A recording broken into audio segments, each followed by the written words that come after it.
Hello and welcome to the Capex Chat. My name is Daniel Linden, and as always, I'm here with my colleague and friend Fredrik Weissenrieder. Thanks, Daniel.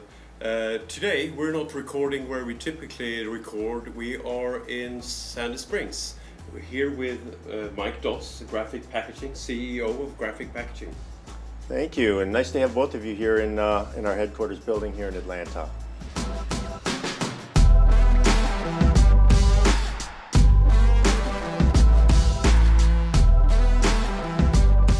Welcome, Mike. For those of our viewers that don't know graphic packaging or you that well, could you just say a few words about the company and your story within it? Yeah, sure, Daniel. And so Graphic Packaging is really the world's largest consumer fiber-based packaging company. We'll approach $10 billion US dollars in revenues next year. And we participate in a wide variety of markets, from folding cartons to beverage carriers to cups for food service like the ones we're using here today. And all of it starts with the basic element of trees, which are 100% recyclable and renewable. And we use those in various types of packages, and then we reclaim them and recapture them and we recycle them back into other forms of primary packaging. So what may start as a cup, right now with virgin material will wind up a cereal box the next time you see it. And so it's got a great story from a sustainability standpoint. We really are at the heart of the circular economy, if you think about it, and it's just a neat time to be part of our company. So happy to be here with both of you today. Good. Great company, great story, great future, and by the way, also congratulations on being named the most admired CEO in Atlanta? I think one of them. One of them. Yeah, which is perfect. It's a big city. A lot of great companies here in Atlanta. By the way, you are the number one in the world. When did you become the number one? Because you have been growing so much over the last, 10 years or so? Yeah, so if you think about it, when I became CEO in 2016, we did a little over $4 billion in revenue, and so now 10. So a combination of organic growth and some strategically timed and strategically on point acquisitions that have really come together to help build our company. So it's really been over the last couple of years that we've kind of hit that mark and moved into that position. Yeah. So in the pulp and paper industry, I'll start out with a joke. The best way to become a millionaire in the pulp and paper industry, do you know what that is? Start as a billionaire? Start as a billionaire. So what is it? Because typically when companies try to grow this much, especially through acquisitions, they fail. Yeah. And where do you think that you're different? Why is it timing and luck, or is it something else? Because that would be great. Yeah. Luck is fantastic, Yeah. But what makes it different, you think? Well, I think there's a couple of things there that have really come together for us. First, you're right. Our industry is really has a long history of failed M&A and investments back into mills, large capital investments back into mills and converting in some cases that don't return. And so people look at that and they say, well, is it really an investable industry? And as a result of that, over time, that impacts the multiples that investors are willing to pay for an individual stock or a sector. Like paper and paper packaging, like in our case. So if you look at what we've done at Graphic over the last few years, it's really been a couple things. First, we do have the backdrop of sustainability driving true organic growth, and it's really at the expense of single-use plastics. And so the end-use consumer in particular, if you look in the markets where we participate, like Europe and North America, have decided that we can do better and we can reclaim this stuff and use it again. We don't want to see things floating in the ocean. And so the reclamation rates for paper in Europe and in North America are about 70% and growing, meaning that 70% of all the paper products that are manufactured the first time are recaptured. How high can they get? I think, look, some parts of it, like old corrugated containers and even the containers and shipping boxes that wind up at the houses, those are approaching 90%. It's really good fiber, and the reclamation rates are really, really high. Some things are harder to get, like food service, packaging, because it's got residual food and cups. But we're working on that too, and that's incumbent upon us as industry participants to find ways to continue to increase the availability of recycling and the ease of which things can be recycled. And if you look at like the investments we've made in our mills in recent years, it's all been about how do we take a lower quality of fiber, be able to clean it up, and make high quality materials again. And we have to do that. We have to make those kind of investments. And so we started with our Vision 2025 in the summer of 2019. It had 4 quadrants on it. So we said we're going to grow with the best customers in the best markets. We put some good financial targets out there. We're a public company. We need to do that. But underpinning all that was this move towards we can do a good job for the environment. We need to use less water, less electricity. We need to generate less greenhouse gases. And then the 4th quadrant was people, and it was more than just safety. So we've led the industry in terms of safety performance for really the last decade at Graphic Packaging. It's something we're quite proud of, taking care of our people. But in addition to that, we have to be able to train employees for the jobs that they not only have today, the ones they may want tomorrow. And keep them. And keep them. Because the war on talent is absolutely real, and people want to work for a winning team. That's one of the tenets there. And so having a winning team, making investments back into the business, finding growth opportunities, doing smart M&A, which again, as we look at our Vision 2025, when we announced that we were going to buy A&R Packaging, which is a big acquisition we did in Europe, we closed on that last October, a number of the analysts wrote, well, that made perfect sense to us, because when we look at the Vision 2025, it said you were going to grow in the best customers in the best markets, and you said Europe was part of that. And for me, it really resonated as the CEO, because sometimes we wonder, are people really going to get what we're doing? And I think putting something out there and then holding yourself accountable to it, every quarter we go out and talk about the progress we're making against those goals. We put a fair amount of transparency out there, and of course that comes with some risk, because if we don't hit some of that stuff, then we have the opportunity for people to rightfully so, take it to us a little bit. Maybe it's a given. You talked about these 4 quadrants going forward. And we also talked about historically the pulp paper packaging industry has not necessarily allocated capital in the best possible way. But I think that's one of the parts where Graphic Packaging do separate themselves from other companies, that you earned the trust from your owners to do big bets, allocating them in a being allowed to put money in, for example, new machines. Would you agree on that, or what do you? Which takes me to my second joke. Do you know what is worse than a pulp and paper company that loses money? That one I don't have an answer for you. A pulp and paper company that is making money. Because then people will get worried. So what are they going to do with that money? Are they going to acquire something, or are they going to make a crazy expansion, building a new machine? And that is coming back to what you were talking about, the trust. And if you have a lot of trust with the investment community, then they will value that you're actually making money. But we often hear that companies sort of sometimes complain that, well, we're making so much money now, but we don't get the credit for it. What do you feel about that? I mean, now you're making more, you're making good money.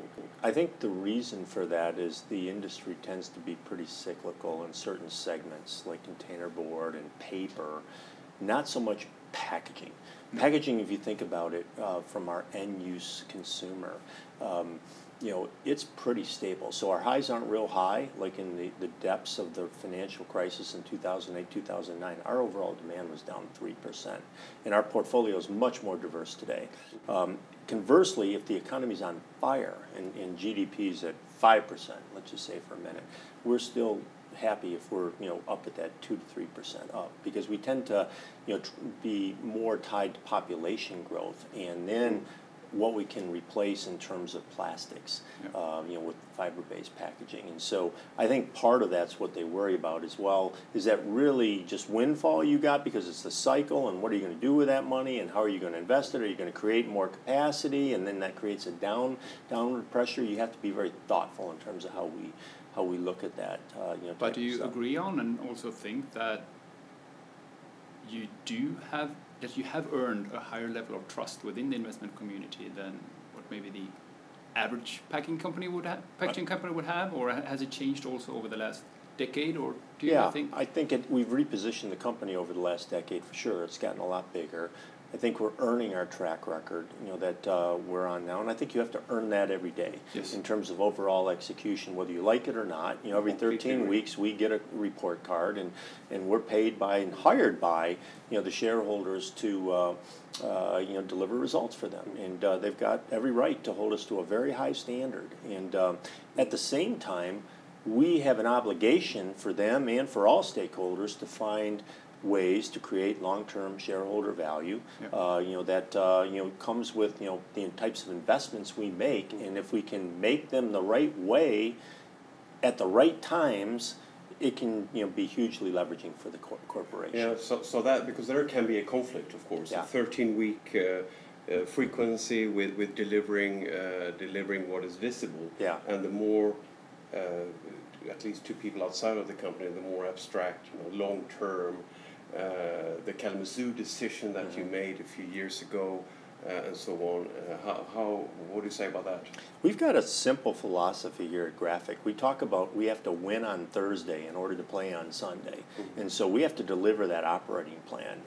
Our commitments, if you will, in the quarters. And if we do a good job delivering in the quarters, that gives us a bit more of a license to make some bigger bets. That inspires confidence on behalf of the shareholders, to back our play to do that. And you kind of got to just get yourself okay with that, because that's the world we're in. So you can choose to let it get you real down, and hey, they should just understand that all this stuff is good, or you should build a track record that would allow them to feel good about the types of investment they're making. Because if you're an investor in our space, in paper packaging space, you're probably buying one, max of two companies. You're not going to buy them all. You just don't, unless you're an index fund and you've got a mandate to be able to do it. So we want to be that one or two, that they see, over time is going to have a track record of capital allocation that increases the share price. Frederick mentioned the new machine in Kalamazoo, and it's now up and running and doing very well, as I understand it, from a productivity point of view. How did you get to such a decision, not only from an analytical point of view, but also convincing the owners, board, etc.? Yeah, it was a bit of a long process, and maybe just spend a few minutes on it because it's a good journey, I think. And of course, we've used your consulting services for a long time, and that process informed a lot of what we were doing in terms of how we looked at capital allocation differently than in the past. And we have a basic view of, we make three primary grades of paper. So coated recycled paperboard, CUK, which is the brown material that's used in carrier cartons and pizza boxes, frozen foods, if you will, and then SBS, so solid bleach sulfate, which tends to be the bleached material for cups and ice cream and food service, those types of things. And so each one of those comes with a basic understanding of management in terms of what the demand profile is and how those different segments of the market are doing. In the case of coated recycled paperboard, it had been pretty flat, for a number of years, primarily because we'd been substituting CRB into CUK. Because the mills that we had, not just ours, which were better than probably the industry standard, but also the industry had not been investing heavily in CRB. And so you had bigger CUK mills with lower cost structures that allowed them to actually be more competitive for that type of packaging. And so as we started thinking about this, we had last built our last machine in 1991 in Kalamazoo, Michigan. So it had been over 30 years since a major investment in the industry back into the CRB space. And so as we were looking at that market, we said, look, we think that if there's a good demand for high-quality recycled content material at the right cost structure. And so with your assistance, we mapped out every single mill we had, every single asset that we owned within those mills and said, look, if we were to make certain types of investments over time, what would be the various outcomes that we would get in terms of cash? And you have to think about it in terms of cash, and that's what I really like about your process. It's not about EBITDA margins or margins. Yes, those things follow, but it's about maximizing cash over a period of time. That's a concept that I think we all really need to think hard about, and we certainly do that at Graphic. And so as we kind of mapped that process forward, and we looked at every possible scenario, and again, that's what I love about your process. We brought in every mill manager we had, every technical manager we had, and you're allowed to come up with any idea, and they're all vetted out. And the facts really kind of ruled the day based on the assumptions that we had up front, and it basically determined that one large machine strategically located in the right location, which we determined to be Kalamazoo, could create a true competitive cost advantage, in this case of $130 a ton versus the industry average. And water savings. Water savings and electricity savings and personnel reduction. And even freight, I think you have said, which is unusual in the consolidation. Yeah. We had a lot of mills on top of one another, and so this allowed us to be able to do that and consolidate and roll them in. But even in that case, we started this process, as you gentlemen know, probably in 2014, and we actually put the pencils down, in early 2016 because we just couldn't get the numbers right, and we had some shifts going on in the marketplace, and I think you have to have the courage to do that too, and it's not the right time to do it for whatever reason that is.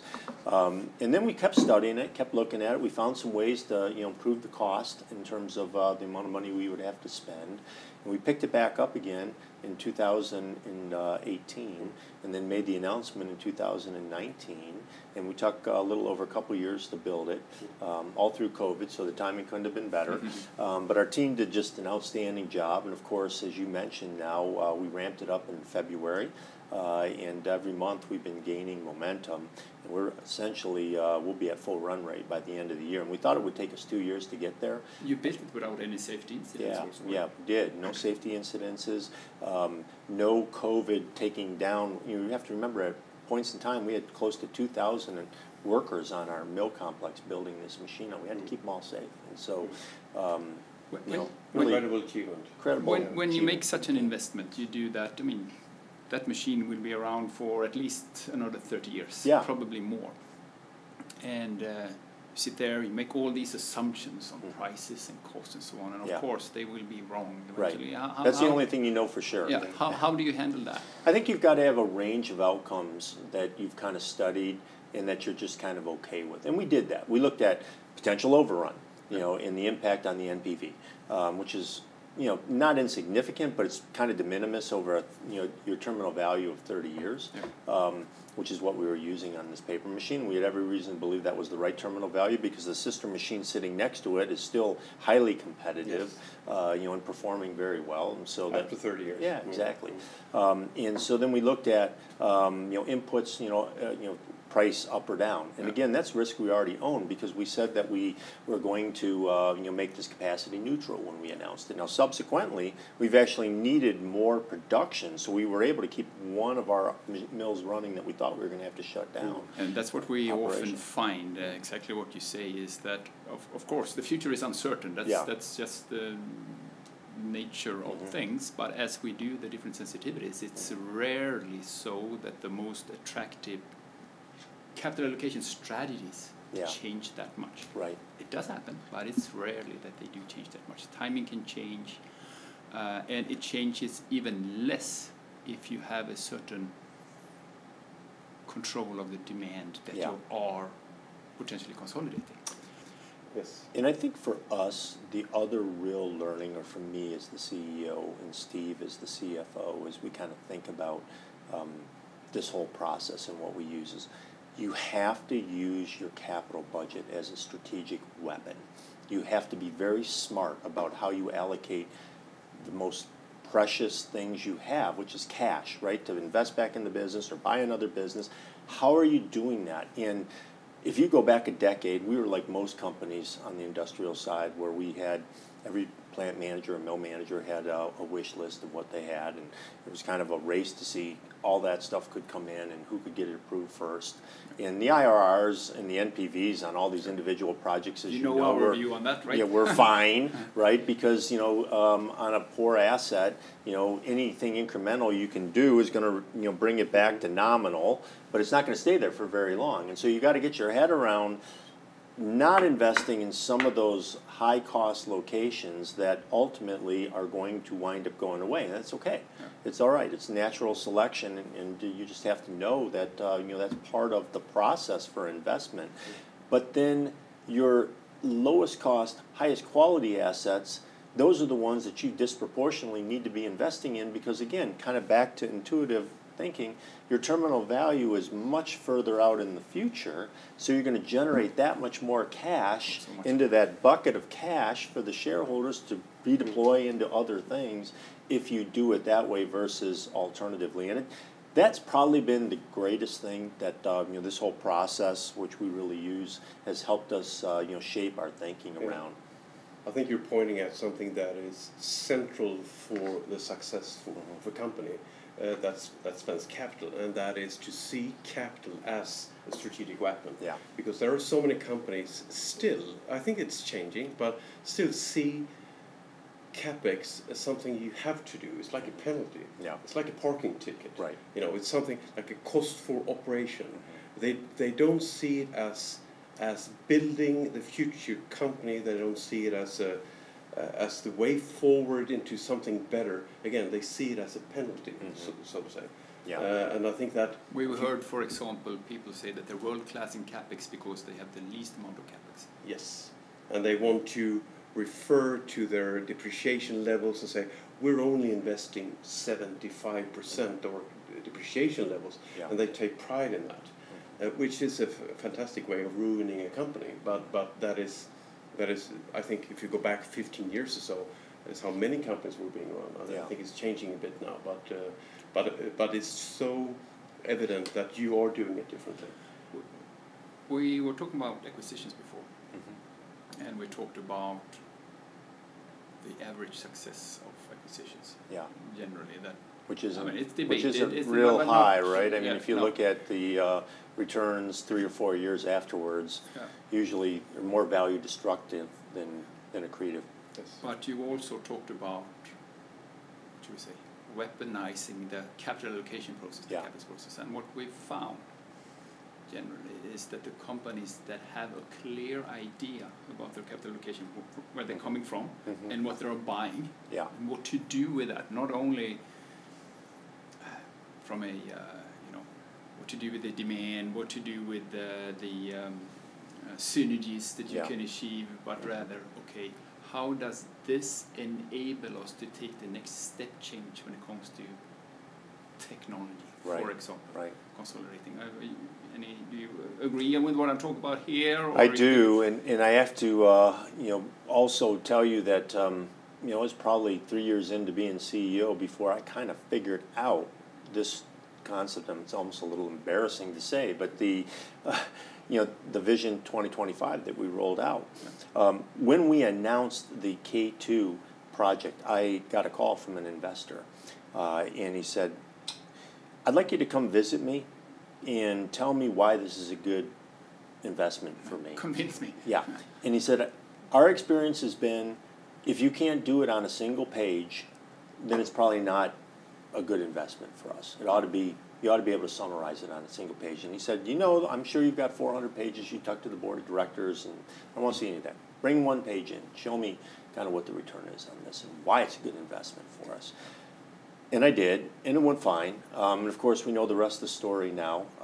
But I liked that challenge. And so I took that challenge then and said, we ought to be able to put the strategy of the corporation at a high level on a single page. And that's what we did with our Vision 2025.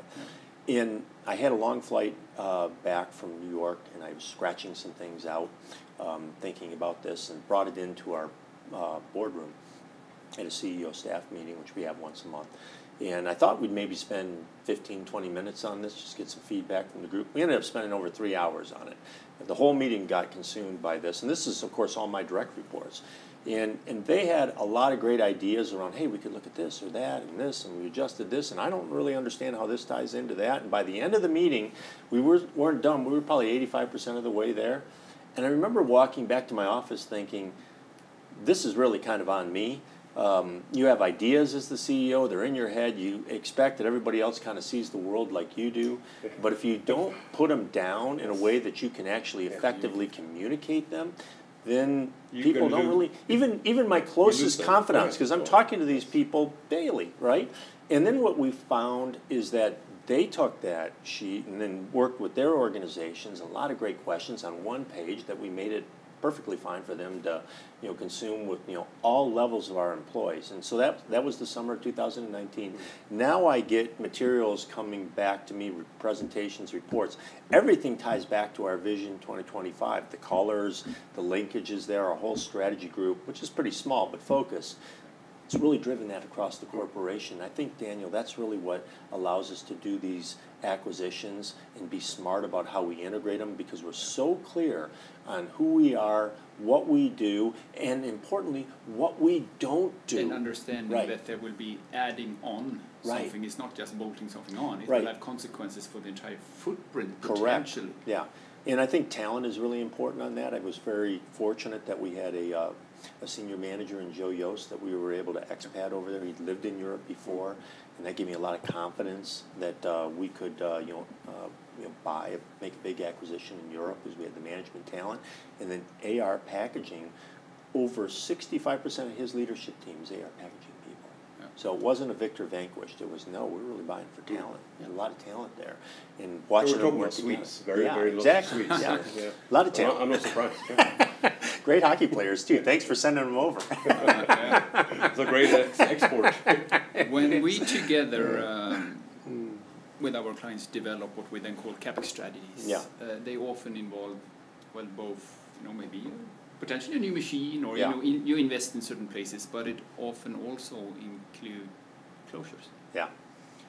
And I think, or I do know, that's a necessary part of running a company to its fullest potential. Yeah. And I think that many companies and many industries that we've seen have not handled that in the best possible way. Right.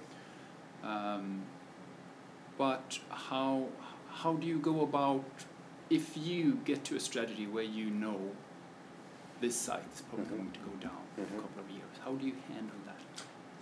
I think that's a great conversation to have. The other thing that I think the process that we used with your firm was really good about is it helped mill and plant managers understand kind of their role in life for that individual location. Yeah. So if there's 10 CapExes that you want to get, and this is kind of slated, this location is slated for closure, you're going to get 1, 3, and 7 because they're tied to safety or quality, and we have to maintain both those things while we're continuing to operate the facility. But we're not going to put productivity type capital to work there because we've got an answer that's different than that, and that puts a little bit of pressure on that leader because you're in the know, and we have to manage that for some period of time before we're ready to disclose it. But at Graphic, we're pretty transparent around that with our employees too. Again, I think, look, if you really believe, employees are your greatest asset, you need to treat them like that. And so when we announced our Kalamazoo closure, we had 2 teams of people that showed up in Middletown, Ohio, and in Battle Creek, Michigan, the very next day, laying out the retention bonuses, for those employees, which were substantially above what they were statutorily required to as part of their labor agreement. And more importantly, we said, look, if you've got a good track record, with the company and you want to move, we'll pay for that move, and give you a bonus stipend too to come to Kalamazoo. Now, ultimately, very few people really want to relocate, but what the human psyche is there, I think, and what we see is that when it's your choice or my choice, that I could have gone, but I decided not to for my own reasons. They had an option. And we were operating those facilities for a couple of years. you know, before Kalamazoo was running. And if they didn't run right, we weren't going to service our customers. You know, and so it made all the sense in the world to treat them well, and we got a lot of positive comments. Of course, at the end of the day, they were not happy, nor would have I expected them to be that we made that decision, but they understood it, and they understood this was part of moving forward. And when you see Kalamazoo, it's not hard to, you know, kind of get, see the logic. Yeah, why it happened. So I think you got to treat people like you'd like to be treated yourself, right?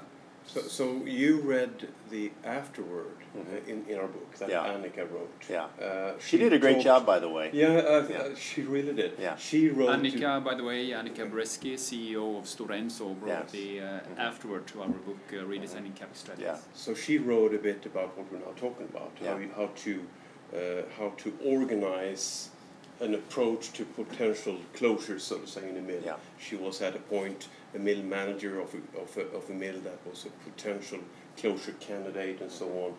What were your thoughts when you read that?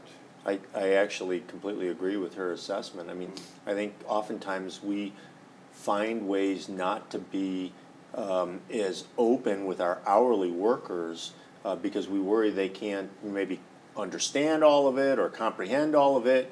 I completely disagree with all of that. I think these are, you know, $85,000, $90,000, $100,000 a year professionals trained differently, but no less important to the overall organization than even the job that I do. Very professional. Yeah, they are very professional, and you know, and when you hold the bar like that, guess what?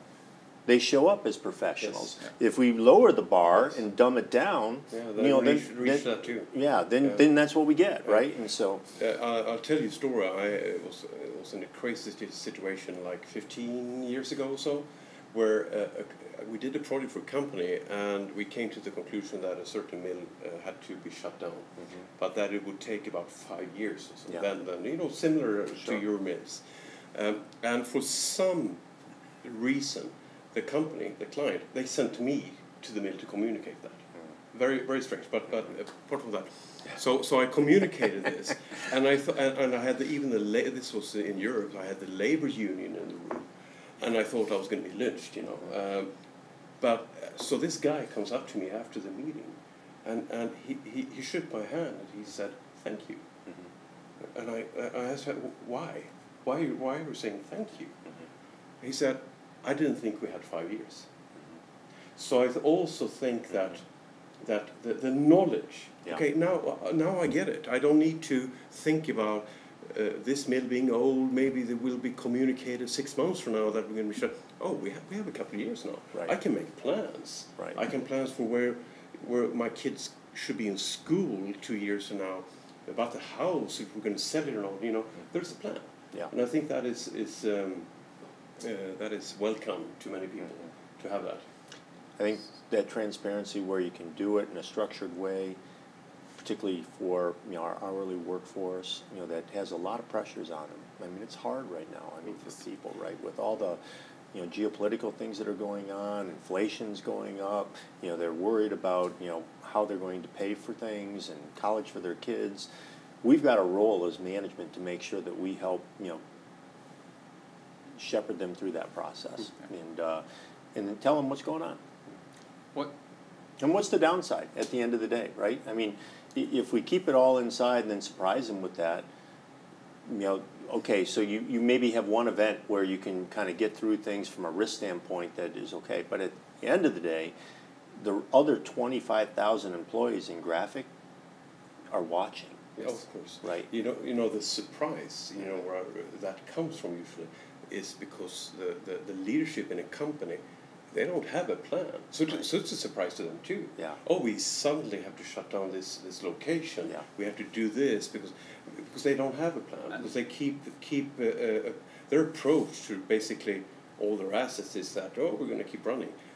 They don't have a plan. They don't understand that parts of their company actually will not be there forever. Right. That's part of what I think we've been writing about and often talk about is being a senior leader, CEO, and all the other leaders. It's, of course, to take responsibility for all the fun stuff that you do. Build, expand, acquire. But it's also to take a responsibility for, you know, What are the consequences of that? It's not something that happens to a company. Yeah. It's not something that should be blamed on, now we're in a recession or something like that. That may be the final trigger, but it should be part of the overall plan. We do this in order to, just as you now communicated about Kalamazoo to us. I think in the case of Graphic now, in the last 20 years, I've been a part of having to shut down 4 mills and over 20 carton plants, converting locations. And if that ever gets easy to do, I need to go do something else. Yes. Because you're talking about people's lives. Yes. And no matter how well we plan, how well we compensate them for that, in some cases they don't just lose their job, they lose their way of life, right, in the small towns that they live in. Yes. So we need to be very smart about how we do that. And ultimately, how we invest and create optionality and options for those workers to relocate if they're willing to do so. And again, that's usually a small amount of folks, is really important. My experience is that the leaderships that view it as their responsibility and also their choice to do it usually handle it better than if you say, we were forced into a corner and therefore we do it. Yeah. Because then it's someone else's fault. Right. Yeah. And therefore the responsibility and the need to handle it fairly, so to say, comes outside of you. So we are very happy that you believe that our process has contributed to making the right calls when it comes to capital allocation, major decisions going both directions. How can you, as a leader, make sure that sticks in the company? To make sure that it's not a one-off study, for instance, or something that we've done together, but that it's actually a continuous process and that it grows into the organization in a good way. What are your thoughts on that? Yeah, I think a couple things. I mean, it's really important to build that muscle memory into the organization, right? Because if you don't use it, it'll atrophy, and then eventually, we'll go back to the traditional ways of, allocating capital, which, we've demonstrated, doesn't create that strategic impact that we can if we can keep that cash for these big projects that can be needle movers for us. I think one of the things you've got to challenge yourself as a leadership team to do on that is, what are the core assumptions? So when we do a long-range plan, we just got done doing one with our board of directors, and our long-range plan is basically 5 years. That's really firm for the kind of that 3-year window. It's the U.S., and so 5 years is a long time, right? But having said that, we argue a lot as a leadership team around the 6 to 8 core assumptions that we're putting on there, down to the words. What does it really mean, and what are we saying on this?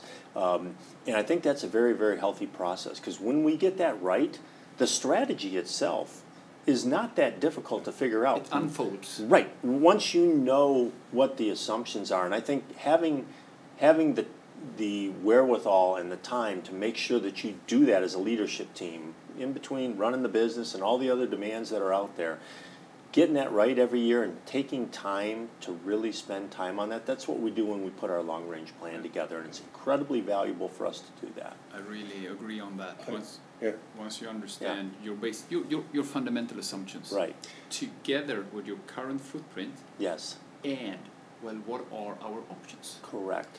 What are they? I mean, you will only execute on a few of those options. Right. What is that universe of options? When you start to understand those, your strategy unfolds. Because people talk about capital allocation all the time, and it creating value, right? So that's not a new concept, but you're right. When you have the core assumptions right, you really believe you debated those, and look, you're never going to be perfect on any of that stuff. But as long as you get it reasonably right, 80% of the time, right, which is a pretty high track record, then you can go back and really run processes like we've done with you, and lay out manufacturing footprints that create incredible competitive advantage over time, because it's all informed by a set of assumptions there that tie right into your core business strategy. I think that we're going to have listeners that think, oh, we do that too. they spend lots of time on their assumptions, making sure that it's aligned throughout the organization and with studies backing up market, demand and costs and gas prices in Europe and all of that. But then they push these assumptions into the traditional structure, the traditional process around capital allocation, Right. And then the outcome is not going to be functional. So I think that it's it comes from me now, but I think it's doing exactly what you were talking about, making sure the assumptions are right, and then as you came to at the end now, making sure that you apply these assumptions on a whole business analysis, looking at whole business options until you're done. Yeah. You got to remember the Kalamazoo machine. That wasn't alternative 5 on our list. Right. That came late, and when it came from the back of the room from somebody saying this crazy thing. Why don't we build this? And I think, oh, that's a crazy idea. Why? Okay, we can look at that. But so that's how often I start. So again, I don't. Fine, working with assumptions, but then you need to put that into a functional strategy. As you said, understanding your options on top of those. Yeah, and the options are not these Capex projects. Building a boiler here, a head box over here, productivity project over here. That's not how you can do it. Right. Then you're going to fail. Yeah. You need to look at, as you all know. When we're doing that, all we're doing is reacting. Yeah, exactly. Yeah, we're not being strategic. Exactly. You have a reactive process instead of being, as you said, strategic and where you actually take the lead and decide what to do. Right. With a few big bets, over time. And I get asked a lot around that kind of topic as CEO now in my 7th year. It's hard to believe. Time really flies by.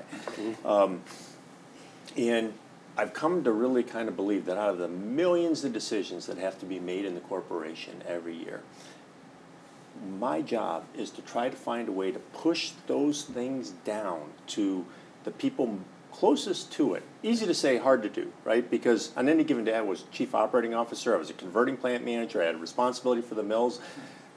I love this business. I love being involved in it. I love being in the details. But the reality of it is that I need to push those decisions down to the people close enough to it. It creates a more empowered and engaged workforce when I do that, because that's what they really want to do.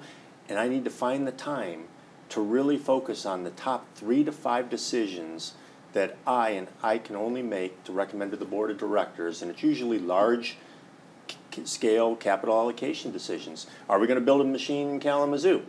That's got to be one that I recommend to the board of directors. Are we going to do an ARR acquisition in Europe? It's $1.5 billion. They'll ultimately have to approve, but we have to make the case. And I have to be sure that it's the right thing to do. And so really finding the time and developing an organization that allows us to have those assumptions kind of come up where we can really distill it down into the critical few is my job. And doing that, I think it's much easier if each site understands their role in that strategy also. Right. I agree with you on that. Because then you can push it down and say, we know what your role is over the next 5, 10 years. And they know what theirs is too. I trust you to do that. Yeah, right. Exactly. And then you can move on, so to say. And then we're not arguing about a mill that everybody knows has got a 5 to 7 year horizon, that we're going to suddenly redo the head boxes or the recovery boiler. I mean, we're just not going to do it, right? But it happens a lot. And then when it happens in our industry, then investors look at it and they say, well, that's just value destruction. Look, they made a $40 million investment, and then 3 years later, the mill shut down. Yeah. That's the history of the industry. Right. Yeah. You mentioned, I think we first worked together in 2014. Yeah, I think it was 14. I think you were the COO and president, and yes, I don't remember if it was during the project or shortly after you became the CEO. But just out of curiosity,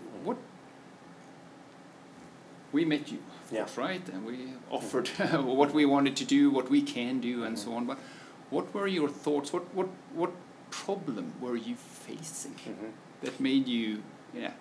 Let's engage. Yeah. Well, I think first off, if you haven't had a chance as an industry participant to listen to your, basically it's about a 90-minute overview where you're drawing on the board and creating the funnel and showing the tail wags the dog. Yeah, pulp mills and Scandinavia and what's happened over time. It's a fascinating, pitch that you guys do, and ultimately you back it up with, the methodology, and now you can read all about it in the book that you've got here.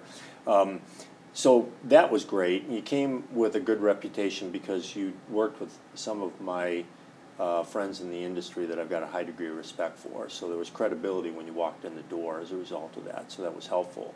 And then we had this project that we were thinking about, and I'd been frustrated for some time around the way we were approaching capital because it really was what I described. It's, every mill, every carton plant's got a wish list, and it's a race for capital. It's a massive push, to get it all approved in January.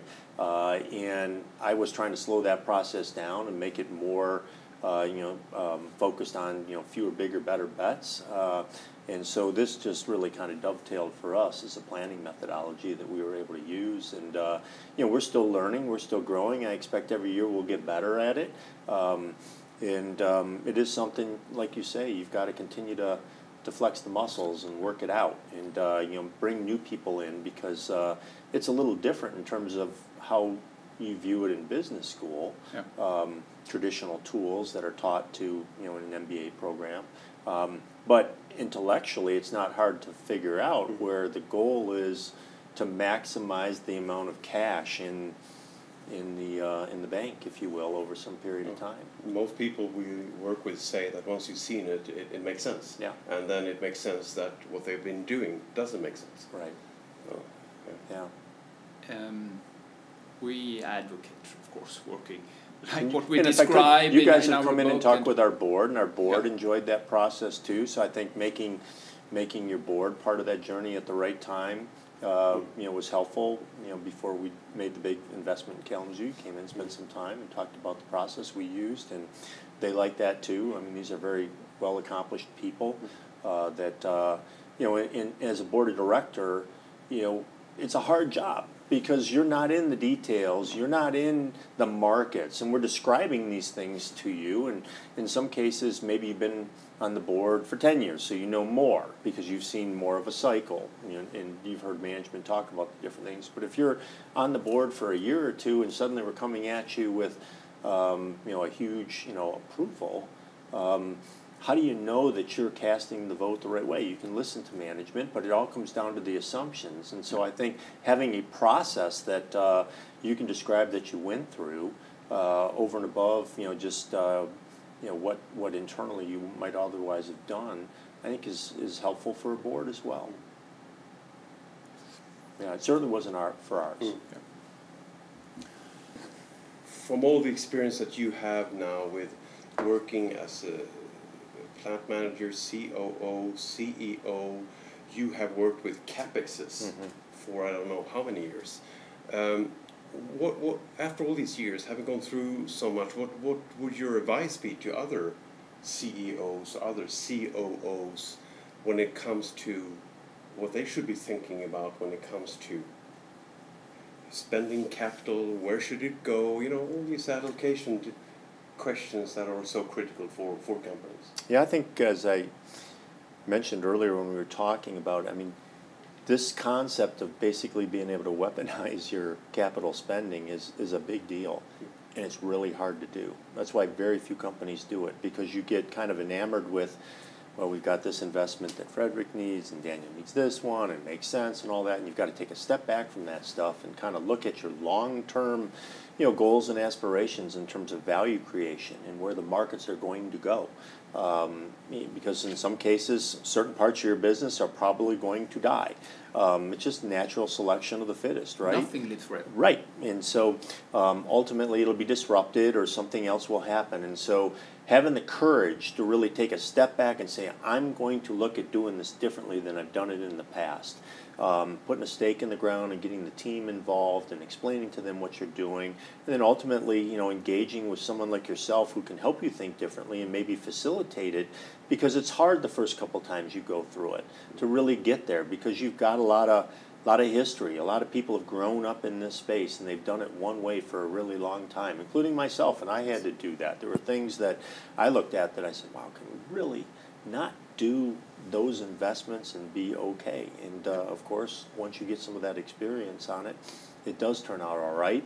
And then how do we message the bigger bets that we're going to take? Because not everybody inherently likes those either. You've got to have a message to be able to defend those, explain them. Like I said, on one piece of paper, can you really make sense of it, you know, for your stakeholders and ultimately your shareholders who own the company? And we're still working on all that. We're still getting better. But we've got a nice trajectory and a bunch of believers, in terms of our core management team, in terms of how it all comes together. We've got good support from our board to look at these bets, of course, with the appropriate amount of diligence behind it, which you would expect. It's not about being reckless. It's around making sure that you do all that work up in front and try to get it as right as you can. My son's an engineer. Yeah. He just graduated from the University Has of he read Illinois. the book yet? I've got one for him, but I'm sure he will. He can probably read it in one flight back to Milwaukee. But ultimately, we were talking about kind of his future, and he said, Dad, I'm thinking maybe I might do another technical degree or maybe go get an MBA like you have. And he goes, but do you think I'll be able to do the math? And I started laughing. I said, Don't you've worry had about Calc 5. It's not about that. I mean, in the world that you're in, there's a right answer for everything you do. You can solve for X. And it's really, you're capable to do that as an engineer. In the world that I live in, it's about getting the assumptions right, and you never get them perfect. If you're really successful, like I said, 75, 80% of the time, you've got it right. And you have to be okay with this ambiguity and confusion, that you have to be able to see through it. And I think having a strategy, having a process, helps you have more confidence to be able to do that. And for me, that's been probably one of the greatest learnings as I've more experience now as the CEO, is really trying to slow the game down and focus on those critical 3 to 5 decisions that I've got to make every year.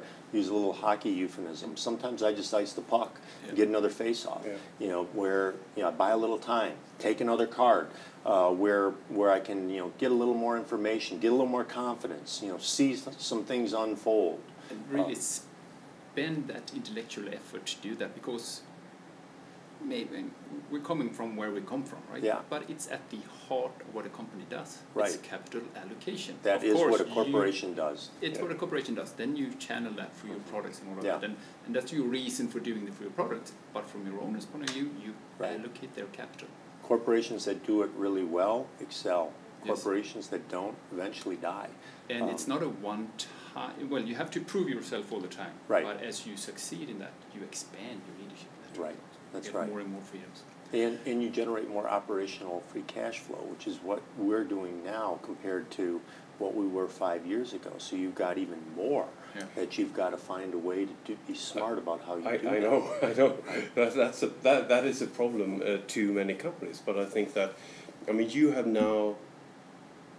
you are now as a company in a position where you have trust from the investment community. You have growth that you have been able to manage.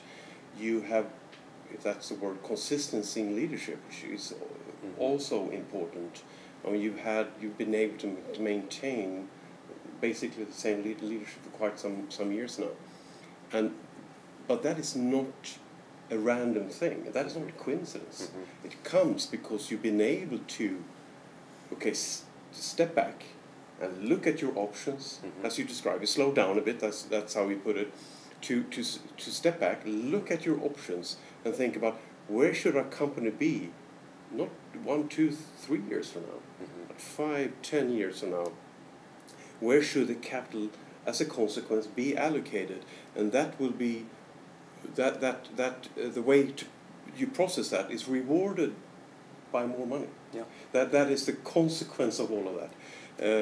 While other companies will make these larger decisions and lose money, you are making these larger decisions and you're making money. And that is, I know I think of another company now also that is making so much money, and they need to think about, okay, what are we going to do with this?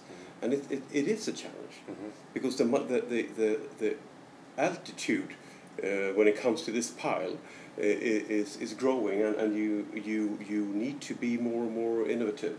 You know, you could pay out dividends, you can buy back shares, you can do those things, but you need also to find your operational opportunities that you have. Over time, it is the operational engine of a corporation that generates that cash flow. It is. You know, and to your point, you've basically got three verticals you can look at, you know, in terms of allocating that. You can return that cash to shareholders, and there's a number of ways to do that. Dividends and stock buybacks, and we've done some of those ourselves when it made sense for us to do it. It's an important part of capital allocation. You can buy businesses, you know, and bolt them on, and presumably, you know, generate more cash flow because the synergies kind of come through, or you can invest back into your business over time. And I would even argue, in the case of what we do here, we need to be taking, even though our long-range plan is, you know, 5 years with 3 being really firm, we're trying to take a decade look into the future. You talk about the paper machine that we put in Kalamazoo, it's going to run 3 decades. Yeah. So if you're making those kind of investments, you've got to have that kind of, you know, at least insight into why you believe that's going to last that long. And in our case, as I mentioned, we had a machine sitting right next to it, which really gave me courage, you know, to be able to do that. And it's hard, and there are nights you go home and you wonder if you've made the right decisions, because you ultimately won't know for sure for some time. It takes a while for these things all to play out, and you've got to be okay with that ambiguity and confusion again, and trying to sort through that stuff the best you can to make the most informed decision. And I think we're getting better at that. And with the strategy, and the strategy combined with acquisitions, you can navigate to a point where you are, all the stars are aligned in order to make large decisions. So true. Like that. And that's where, again, as I talked about earlier, that one-page Vision 2025 for us has really helped us as our North Star. And I think every company needs some form of that. And like I said, in our case, I was actually a bit, you know, surprisingly shocked by how much it was embraced by the overall organization. And so that's a real great takeaway for me. So I shouldn't mention the name of the company now, but I'm thinking of a company now that we have worked with for quite some time. They have applied our principles for many years, but they are now in a situation where they can't really grow. Yeah. They organically, it's not much more. They can't do much more. Right. So if they want to, and they're making lots of money. Yeah. You know, they've been making the right decisions for like 15 years. So if they're going to spend their money inside the company, or if they're going to avoid paying out everything as dividend, they need to acquire. But that is not something to avoid necessarily. No, but that wouldn't really make sense for them to do. So one option for them is possibly just to, well, this is us now. Yeah. We're not going to grow. Yeah. We're going to make sure that we are the best in class with what we do over the year. We're going to work on productivity and all of that. But we're basically like a government bond. We're going to pay out everything we make, more or less, as dividend. And you're already number one. Yeah. Do you think that you might end up in that position also, which is a fantastic position to end up in? It's not as, you know, fun and exciting maybe. But it's fantastic for the shareholders. They know where you are, they know what you're doing, and they know that this company is a safe bet. They don't intend to buy companies in Indonesia or other companies in Sweden, or they are what they are. Yeah. Do you think that you might grow into your suit and simply say, okay, this is us now? I think, look, that's a great question. And as I kind of think about it over the next 5 years, there's going to be tremendous growth opportunities for us because of the consumer fiber-based packaging replacing single-use plastics. But eventually, a lot of those transitions will occur, and then the growth will slow down and be more like population growth again. Yes. And at that time, then we need to make sure that we're adjusting the amount that we're investing back into the business to line up with the growth that we're actually generating. Because right now it makes sense for us to make these big investments because of the growth that we're seeing. But if the growth slows down, you absolutely have to adjust it. Or if you can't see a way to kind of do it. And to your point, that's okay. It makes no sense to overinvest in a business that doesn't need it. I'm sure this company is actually, finding those projects to take cost out over time, because it makes sense for them to be focused on those things, right? But not add capacity because it doesn't sound like they need it. And so those are different types of investments that you can make. And I'm excited about the future for our company too, because right now we're spending more OPEX and CAPEX to grow, but there'll be a time where we want to optimize that, and then we'll be doing similar type investments. Just to avoid any confusion, even in a declining market, because there are those markets around, right? There can be great opportunities to invest in capacity consolidation. It's not in capacity for the the market, but it could still be a great opportunity to invest in certain sites to allow for consolidation. When you look at industries that are mature or declining that fall in that category, there's usually two pretty large competitors. And they actually do quite well for that very reason. The last man standing. They can throws off a lot of cash. It's not, the stock that they're talking about on Squawk Box every morning, to start the day off. But for the shareholders that own those stocks, they're pretty happy with them. Mike, we appreciate a lot that you invited us to your headquarters here and for wanting to join us at the Capex Chat. Yeah. Thank you very much. Thank you. And we have a signed copy for you here of the book. Written here, handwriting. It's not easy nowadays, but it's true. I think first off, thank you for that. It's nice to have a hand signed a note and signatures from both of you on that. I think, look, how much we appreciate, the partnership we have with your company. It's a two-way street. I think you learn some things from us, and we learn some things from you. And ultimately, that's the kind of relationship you really want to have. And I always admire both of your willingness to learn and to listen and to ask good probing questions that help us think through some of the difficult decisions that maybe occasionally we're not wanting to make. And that's the role of an outside advisor to really come in. And I use that word advisor, as purposely, because I view you guys as that for us. So thank you for your time today. It's great to have you here, and appreciate all your support of graphic packaging over the years. Thank you, Mike. Thank you, Mike. Thank you. If you liked what you heard us talk about today and want to hear more about similar topics, don't forget to click subscribe or follow below. And if you liked what you heard today, press like.